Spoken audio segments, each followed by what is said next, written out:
১৭ বছর পর ক্ষমতায় ফেরার সবচেয়ে বড় সুযোগ যখন বিএনপির সামনে, ঠিক তখনই দলটির ভেতরে জ্বলে উঠেছে সর্বনাশা আগুন। নির্বাচনী লড়াইয়ের মুখে এই আত্মঘাতী বিদ্রোহ বিএনপিকে ঠেলে দিচ্ছে অনিশ্চিত ভবিষ্যতের দিকে। প্রশ্ন উঠছে, বিরোধী দলকে হারাতে কি আর প্রতিপক্ষ লাগে, নাকি বিএনপি নিজেই নিজের জন্য যথেষ্ট? দীর্ঘ ১৭ বছর ক্ষমতার বাইরে থাকার পর যে দলটি সবচেয়ে বেশি সুশৃঙ্খল, ঐক্যবদ্ধ এবং ক্ষমতায় ফেরার জন্য মরিয়া হিসেবে দেখার কথা ছিল, সেই বিএনপি এখন নিজের ঘরের আগুনে দগ্ধ। নির্বাচনের ঠিক আগ মুহূর্তে এই অভ্যন্তরীণ বিদ্রোহ দলটিকে এমন এক সংকটের মুখে ঠেলে দিয়েছে, যার গভীরে লুকিয়ে আছে বড় ধরনের রাজনৈতিক বিপর্যয়ের আশঙ্কা। বর্তমানে সারা দেশের ৩০০ আসনের মধ্যে অন্তত ১১৭টি আসনে বিএনপির নিজস্ব নেতারাই দলীয় প্রার্থীর বিরুদ্ধে স্বতন্ত্র এবং বিদ্রোহী প্রার্থী হিসেবে মাঠে নেমেছেন। এই ১১৭ আসন যেন ১১৭টি অগ্নিশিখা, যা ধীরে ধীরে ধানের শীষের ঐতিহ্যগত ভোট ব্যাংককে ছিন্নভিন্ন করে দিচ্ছে। দুই একজন প্রার্থী মনোনয়নপত্র প্রত্যাহার করলেও অধিকাংশ বিদ্রোহী অনড় অবস্থানে রয়েছেন। সবচেয়ে উদ্বেগজনক বিষয় হল, গুলশানের হাইকমান্ডের নির্দেশ, অনুরোধ কিংবা ধমক এখন আর কার্যকর হচ্ছে না। দলের সর্বোচ্চ নীতি নির্ধারণী পর্যায়ে তৈরি হয়েছে এক নাটকীয় অচলাবস্থা।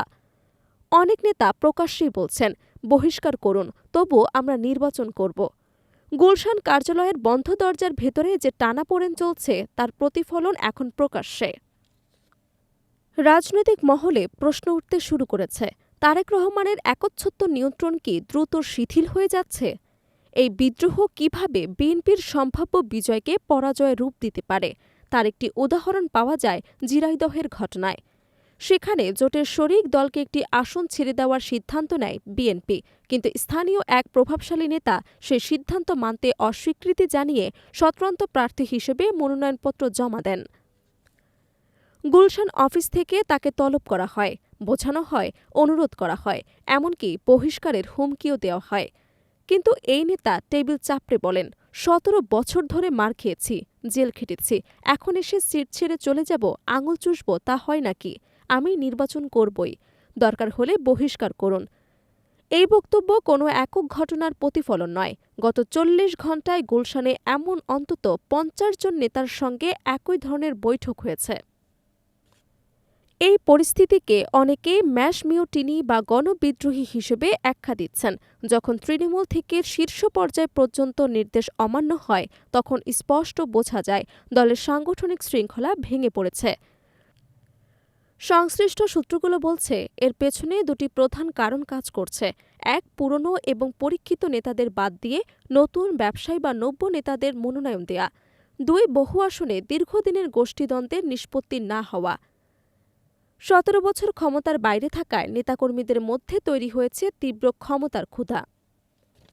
অনেকেই ভাবছেন, এবার এমপি না হলে আর কখন সুযোগ আসবে, ফলে দলের স্বার্থের চেয়ে ব্যক্তিগত ভবিষ্যৎই হয়ে উঠেছে মুখ্য। এই ডু অর ডাই মানসিকতা বিএনপিকে শতভাগ ঝুঁকির মুখে ফেলেছে। সময়ও দ্রুত ফুরিয়ে আসছে। নির্বাচন কমিশনের নির্ধারিত মনোনয়নপত্র প্রত্যাহারের শেষ দিন ২০ জানুয়ারি। হাতে আছে মাত্র ২-৩ দিন। গুলশান অফিস থেকে কঠোর ব্যবস্থা নেওয়ার হুঁশিয়ারি দেওয়া হলেও রাজনৈতিক বাস্তবতা বলছে, নির্বাচনের আগে বহিষ্কার বিদ্রোহীদের আরও বেপরোয়া করে তোলে। এই বিদ্রোহ শুধু কথার লড়াইয়ে সীমাবদ্ধ নেই। ময়মনসিংহের সাম্প্রতিক হত্যাকাণ্ড পুরো দেশকে নাড়িয়ে দিয়েছে। সেখানে একজন ধানের শীষের প্রার্থীর অনুসারীরা নিজের দলের স্বতন্ত্র প্রার্থীর এক সমর্থনকে হত্যা করে। ভাইয়ের হাতে ভাইয়ের রক্ত, এই দৃশ্য সাধারণ ভোটারদের মনে গভীর ভয় তৈরি করেছে। নোয়াখালী, চট্টগ্রাম এবং উত্তরবঙ্গেও অনুরূপ সংঘর্ষের খবর মিলেছে। এই পরিস্থিতিতে জোটের অপর শরিক জামায়াতে ইসলামী সম্পূর্ণ ভিন্ন কৌশলে এগোচ্ছে। নীরব, শৃঙ্খল এবং সংখ্যামুক্তভাবে এগোচ্ছে। বিএনপির এই গৃহযুদ্ধ কার্যত জামায়াতের জন্য নতুন সুযোগ তৈরি করেছে। রাজনীতির এক পুরনো নিয়ম হল, শত্রু যখন ভুল করে তাকে থামাতে নেই। সেই ভুলের খেসারত যদি বিএনপি সামাল দিতে না পারে, তবে ১২ই ফেব্রুয়ারি নির্বাচনের সবচেয়ে বড় পরাজয় আসতে পারে নিজের ঘর থেকেই। বিএনপির আজকের সবচেয়ে বড় শত্রু আর বাইরের কেউ নয়, বিএনপি নিজেই।